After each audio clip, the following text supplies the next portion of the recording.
What is up, MMA fans? This is Tudor Leonte for Sherdog.com, and today I have the pleasure to talk with the new owners of Total Warrior Combat, Jaynes Greene and Holly Nelson. Hello, how are you today? Great, Tudor. How you doing, man? Thanks for having us. I'm fine as well. Thanks for asking. And I'm the one who has to thank you, for giving us a bit of your time. So we are here. You bought the company in February. You announced there will be a new event, TWC 101 on June the 4th at the Soaring Eagle Casino in Mount Pleasant, Michigan. Let's start from there. The card will be headlined by the clash between UFC veteran Justin Jaynes and Julian Lane for the interim lightweight championship. What do you expect from that fight? Well, Justin Jaynes has got a steel jaw, and I love watching him go out there and really compete. He puts 3 rounds in with the top talent in the world. So he's got a great opportunity down there at Extreme Couture in Las Vegas, training with the best in the world. Dennis Davis, shout out to him, an exceptional coach. So to put a man like that, who's really well tested with his fundamentals, against a guy like Julian Lane, he's a hot commodity. He's transitioning back into the discipline of mixed martial arts, and I think that's going to be a really cool experience to watch him showcase his other skill sets besides just being an absolute killer while you're throwing hands. So really excited for that fight. Yeah, I saw his latest bare knuckle fight with Mike Perry, I believe. They fought a few months ago. So yeah, that was quite a showdown. But still, we're here to talk about MMA. And what about the rest of the TWC 101 card? Which are the fights you're looking for the most? Sure. Let's talk about co-main and feature fights. We've got another bare knuckle fighter, Jay Fish from Saginaw, Michigan, coming in. And, he's fighting Eric Lozano, who's also been in the BKFC. And these two guys are just thugs, man. This is going to be a bloodbath. It's going to be one for the record books. Michigan's been waiting for this fight almost a decade. So we're able to put these two together. I know Lozano's in California kicking his own butt in camp. I know Jay Fish is out here at Coop's Gym in Saginaw, and he's training every single day. Mentally, Fish is preparing for Houston Alexander right now. That's going to be a slugfest. Everybody in the nation's looking forward to see that. But for an athlete like that to come back from that type of challenge and roll into another epic battle, but in a different discipline requiring more tools.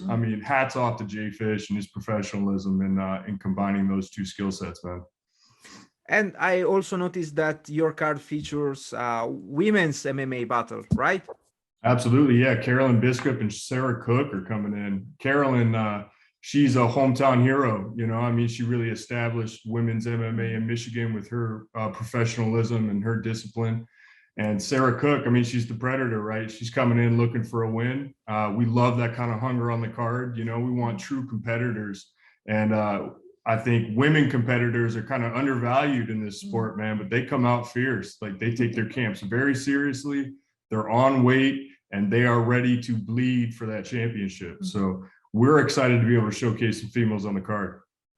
I totally agree. Some of the fiercest battles I ever saw are actually women MMA fights. So yeah. It goes hard. Yeah, for sure.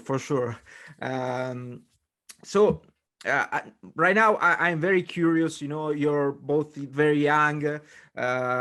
James, I believe you're the CEO of Swole Connect, while Holly, CEO Truth Map.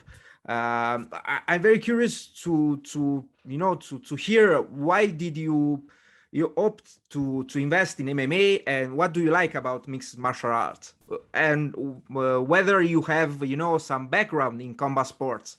Sure. Well, I guess I'll lead and then we'll get into the real important stuff, which is Holly's value to what we're trying to do in this mission. I was a weapons and tactics instructor in a previous life, anti-terrorism expert. I enlisted in the Navy at 19, had a 7-year career, great time.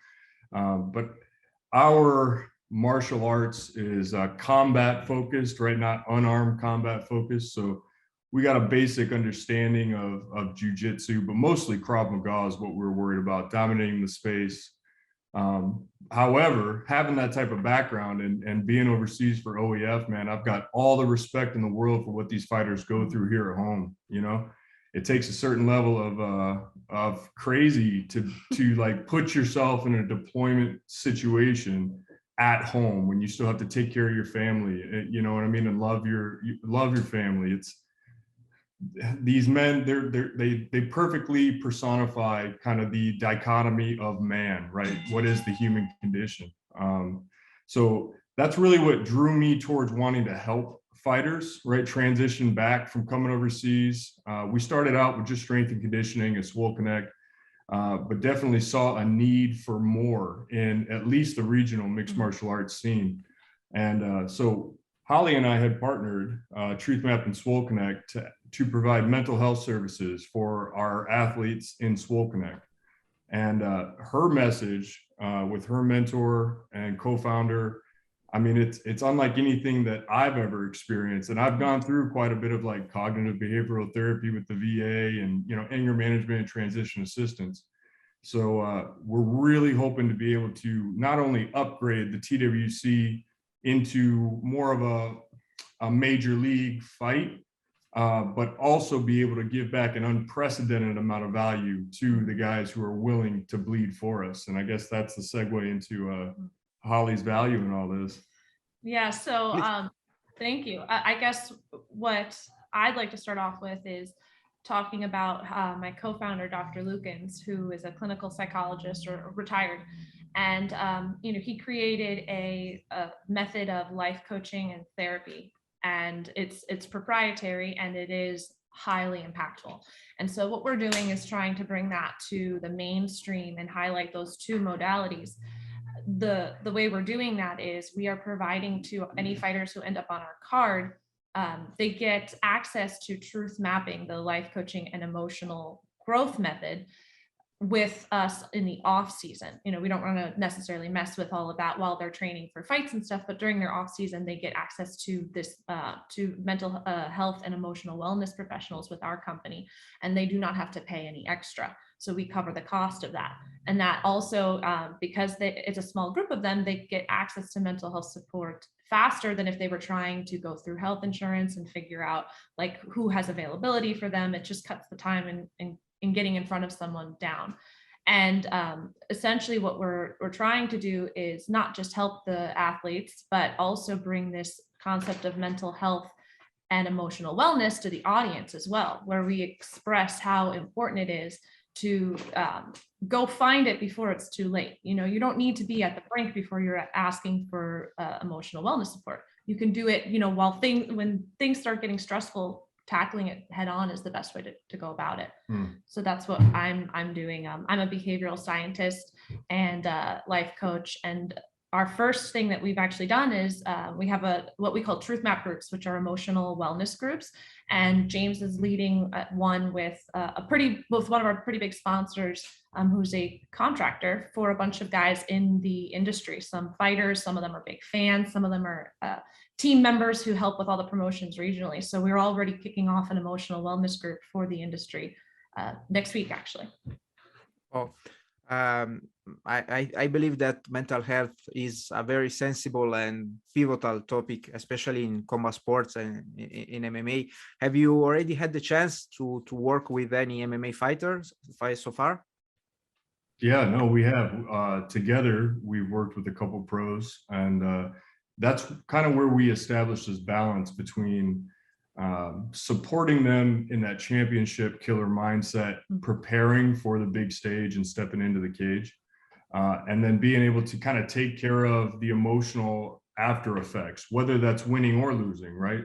You see a lot of times guys will win and they'll step out and they'll misbehave. But a lot of times guys will lose and they'll withdraw into themselves and misbehave. So, and that's really the essence of what we think behavioral health should be, not necessarily telling you you're sick and labeling you and medicating you, but alluding to potential behavioral issues that are making your journey a little more difficult than they should be, and giving them some tools and some wisdom to readjust, recalibrate themselves in accordance with their own personal mission. And that makes Truth Map, oh, sorry. That no, makes sorry, please. With all of that we're doing, it makes Truth Map the first official mental health partner of any MMA sports league, professional sports league in the world. Right. Yeah, I would like to ask if the results were the ones you expected, of course, from your point of view. The results from working with fighters? Yes, with the MMA fighters. Well, I don't have any expectations for anyone when I go into emotional work with them. Mostly it is them, leading with their own expectations, but we've seen breakthroughs. We've seen changes in their self-perception.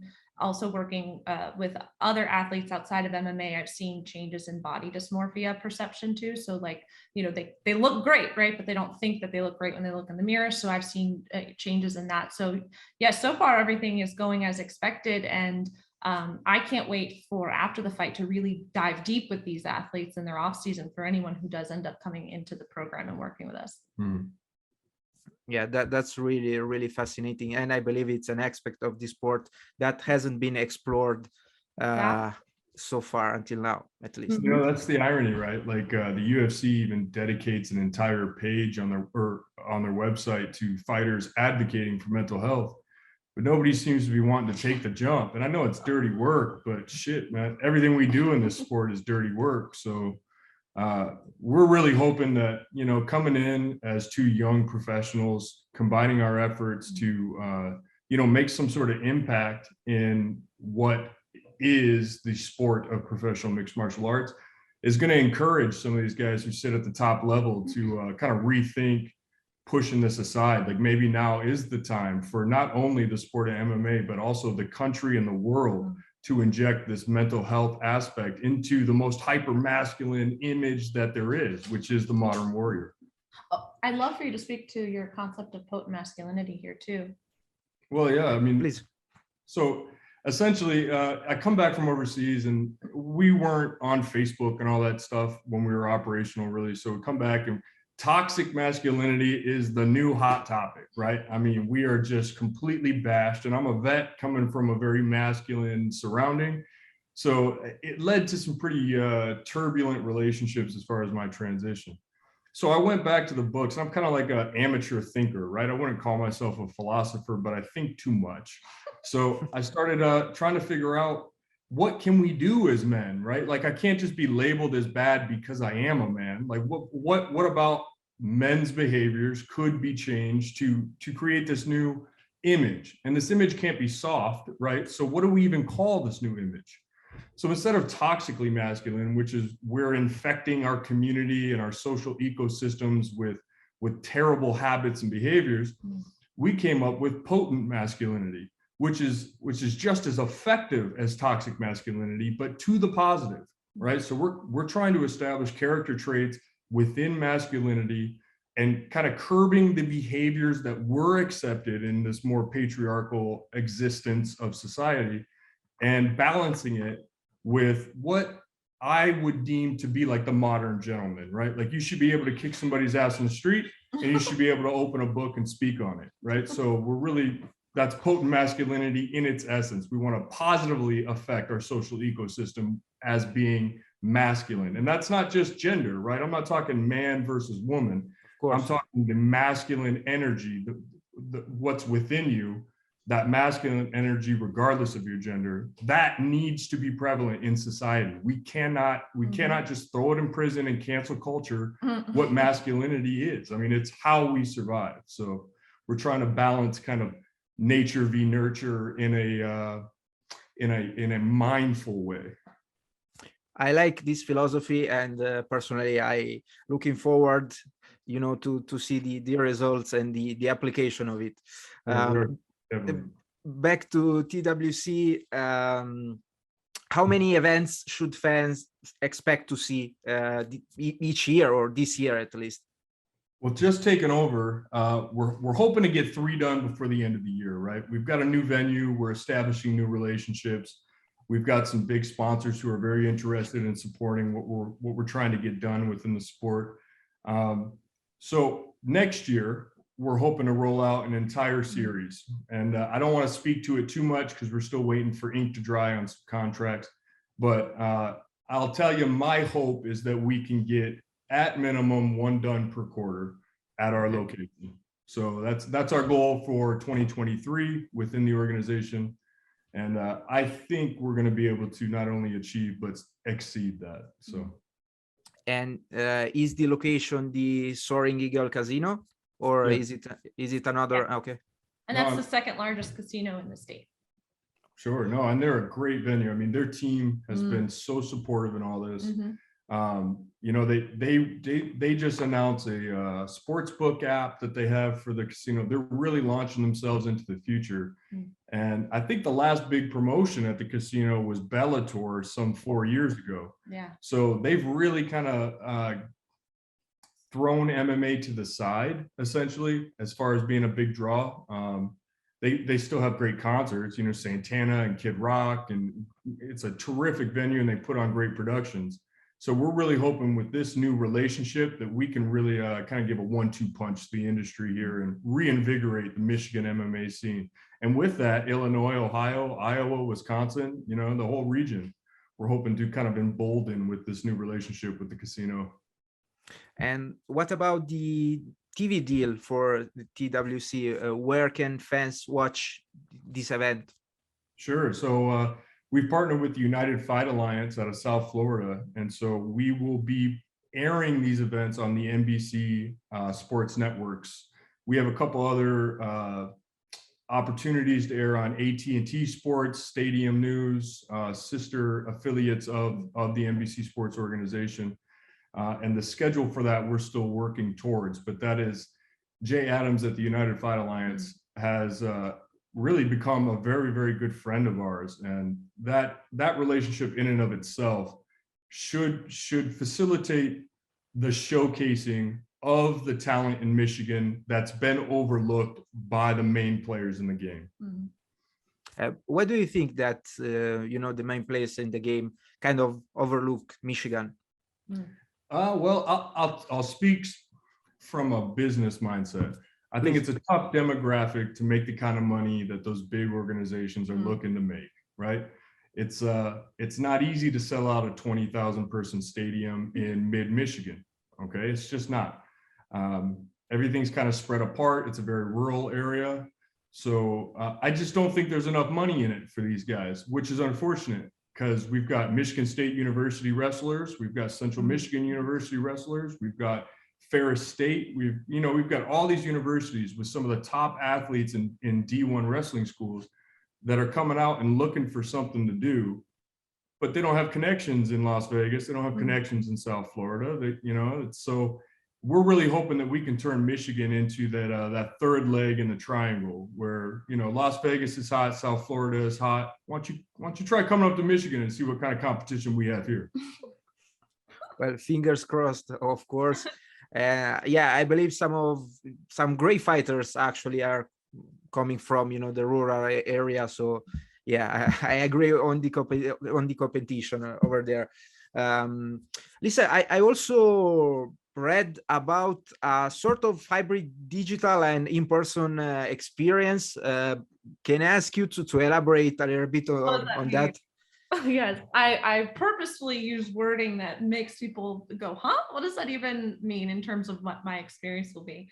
But really what my hope is to create a show that is a hybrid experience of you're actually inside of an MMA event, of course, but it's almost as if you're not sure if you're inside the metaverse while you're watching it. Okay. So the concept is that we have a lot of digital media space on the wall behind the stage and cage, and I'm using that to create a storyline. So this show will actually take place in 2047 inside the metaverse, and you are being transported through this giant LED board into an MMA event. And that's the concept there. And so that will I believe that makes us the first professional MMA sports league to actually launch a metaverse experience. So it's really is in person, but it's a hybrid digital experience that actually has the audience basically working along with the storyline, you know, calls to actions to get on their phone and do something like go online and, you know, work something out with our website, like go subscribe to something, or, you know, showcasing sponsors. It's going to be basically as if you were in a TV show, which is really exciting. So that's kind of what I'm hoping to bring there. Jaynes, Holly, you had my curiosity. Now you have my attention. Are tickets already available? Oh yeah, absolutely. We're selling tickets online on the eTix platform. You can just look us up, Total Warrior Combat. The card is TWC 101 Hostile Takeover. Those online ticket sales will close the third week of May here. So at midnight on the 24th, we'll no longer be selling tickets online to the in-person event. However, we will be announcing our live stream partner here shortly, and you'll be able to purchase obviously a pay-per-view of the event. Or tickets the day of. Right. Yeah, at the box office. Usually I leave the floor to my interviews at the end when I finish my question. So if you have any last message, please. Yes, I think the last thing I want to touch on is that we're going to have a celebrity host for the event. His name is Brent Pella, and he is a comedian. He is on season 16 of Nick Cannon's Wild 'N Out, and he's a part of the storyline of the show. So he's going to be playing a character, but then during intermission, he's also going to do a quick stand-up set. So we're really trying to showcase him as a fun celebrity host that helps with the dead time in between all the fights and the doors opening, piling in of people, that kind of thing. Essentially, we're sparing no expense to make sure that if you come to the event, it's the party of the year. You know, so it'll be a VIP experience for anybody, regardless of what ticket you decide to purchase, man. Jaynes, Holly, thank you very much for giving, you know, for talking about your event today. Best of luck. Hopefully I'll hear again from you in the future. Yes, absolutely. thank you so much. Have a nice day. Bye-bye.